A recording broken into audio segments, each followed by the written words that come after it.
Hello YouTube, this is LegoCrop75, and today we'll be covering the UNSC Punic. On my close-up series I decided to start when I made my first YouTube video. And today we'll be covering this thing. Now this has to be probably one of my favorite ships from the Halo franchise. In terms of looks, as well as just its history and what roles these type of ships played in the Human Covenant War. Now, there was only like a handful, like maybe like 5 or 6 of them. And these are basically the largest ships that the UNSC had at their disposal during the Human Covenant War. You know, aside from like this ship called the Cradle, that was like really massive. But that thing is just that ship only exists in lore, and I'm definitely not going to build out of Legos until I have a warehouse at my disposal to store everything. But yeah, no, today I'll be covering, oh my goodness. Okay. Here we have the Punic. Punic is about 4,000 meters in length. And as you can see here, it is absolutely massive, especially compared to the New York set, as well as to this Monster Energy drink can I have as well, for size reference. And this ship only exists both in lore and in one game. That was the Halo tabletop game that came out, I think, in like 2015, but quickly just disappeared because I think the majority of the Halo fan base just did not like tabletop games. So it's just like, it kind of just was here and then it wasn't here very quickly. So yeah. So I saw the ship there, and then I saw a redesigned version of it for the Sins of the Prophet mod for Sins of the Solar Empire game. So I decided to use that one as the basis for this Lego build. In that version, it had like one of these turrets on each side at the front of the ship that are called breakwater turrets. And for my version, I decided instead of giving it 2, to give it 16. So you see there's like 8 here on this side and 2 down there. A couple down there as well. That's the same on the other side as well. Also, if you can see right here, it can also house up to 4 frigates under here, which is pretty cool. I think this is meant to be like a proto version of the UNSC Infinity, because the Infinity can have like up to like 10 frigates in it. So this ship can have up to 4 regular frigates, not the Strident class frigates. So yeah, that's pretty cool. This ship for me personally took a lot of time to work on. Not really in terms of building, but like over the months and years now, I've slowly but surely made small improvements, as well as several drastic changes to it to make it the correct ship it was supposed to be in terms of looks as well as length. Because when I first built it, see there's a little conning tower and these side batteries I added there. Get a closer view of that right there. But yeah, so when I first made it, I actually accidentally made it too short. Not by much, by like 400 meters. I made it too short by 400 meters. Because I originally made it like, I think 3,600 meters, because that's what I thought the length was. But apparently I read it wrong on one Wikipedia, because it apparently said 3,940 meters. Or 3,940 meters, in case you didn't hear me. I'm stuttering quite a bit right now. But yeah, no. I actually made it 3,600, and I was like, oh crap, I need to fix this and lengthen it. So I literally had to break it, not actually like, you know, slam it on my knee and snap it in half, but, you know, disassemble it in half, and then further extend it forward and backwards, and put it back together. And then I realized the ship was also too short, so I had to increase the height of it as well. So yeah, it was fun. That one wasn't as big of a deal to work on in terms of improvements, which was nice. Get over here to show the engines. So yeah, and then of course I slowly but surely changed the paneling on the ship so that, you know, was smooth and then gray, and then redesigned the turrets. As you can see here, they look pretty cool. A little dusty, but you know, whatever. Got this part here as well, more of these side batteries, another main turret. the main engine here, which I think does feature an illegal build.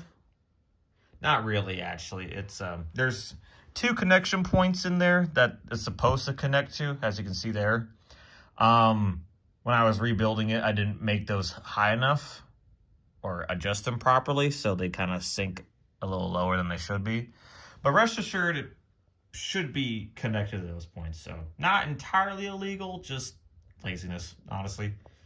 Here you have all the engines. Really big engines, too. Like these are the same wheel pieces I used for the Pillar of Autumn and Marathon class cruisers. So it's got like 4 of those cruiser engines and 1 big engine in the center. See really thick bricks here. Showcase how well armored this is.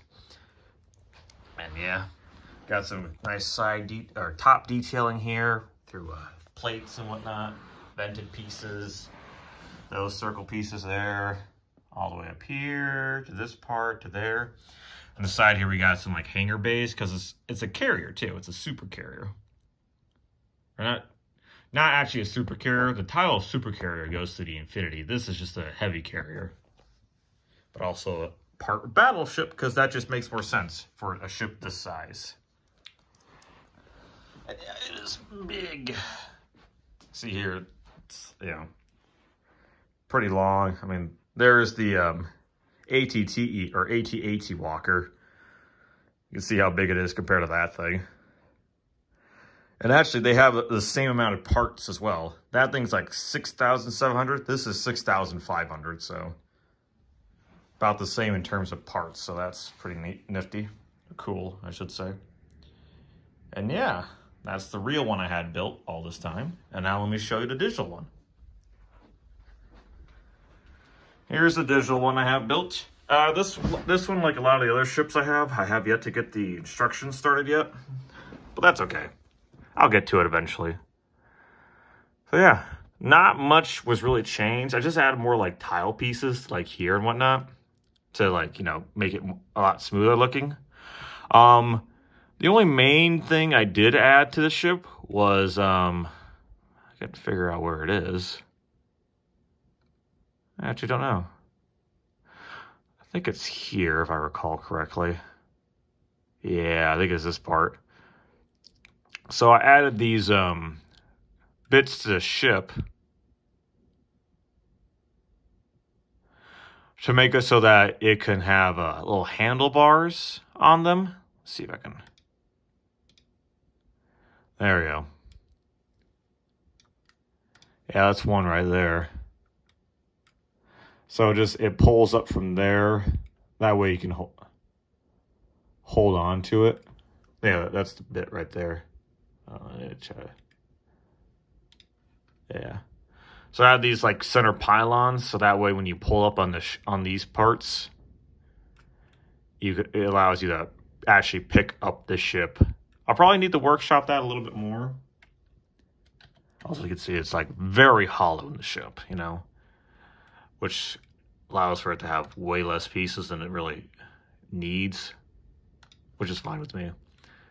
But yeah, those should help with carrying it because this thing is like 28 pounds in weight, which is heavy. And what makes it harder to carry around is the fact that the only good grip points are this part and like around here. And that's really it, you know. That's not fun to try and work with. Also, yeah, for some reason they didn't have that fan blade piece here in the digital program, so I'm probably gonna have to like let someone know about that so I can actually finally finish the build. But you can see here, kept the same look for the rear side as well. Rechanged the panels here so they're smoother, better looks here and there, all that jazz. This piece might be interesting. Oh, hold on. There we go. This piece might be interesting to have people try and get because it's like an old castle piece, like so old it's not even like dark or light bluish gray, it's just gray. So that might be a challenge for some people to get. So I might modify the build so that it doesn't have these pieces, but just let's see, which parts are those? Just more of these pieces right here. So yeah, for the purposes of the instructions. And yeah, that's pretty much all done, aside from the instructions. Also, this is another, issue as well. I had like little plates on these pieces here to like kind of give it a closed look, but apparently, you know, still doesn't work. Same was my pillar bottom build I had, which sucks. And one part of my Spirit of Fire build as well, but you know, that's not as big of a deal as this or the pillar bottom, but you know, it's whatever. And the only other part I really would like to try and flesh out is this bit, because it's missing like right here. And I couldn't like figure out what to put there, because I wanted to make the front bit look a bit longer to make it more accurate looking. But at the same time, it's like, I really don't know how to like do that. I mean, I probably can figure it out. It's just, I don't know how to do that in a way that makes it look good. So yeah, other than that, one final look at the undercarriage. Pretty cool, pretty cool. Just select that piece. It's the orange and there we go. And yeah, and that's my Punic. Thank you all for watching, and I'll catch you in the next video. Take care.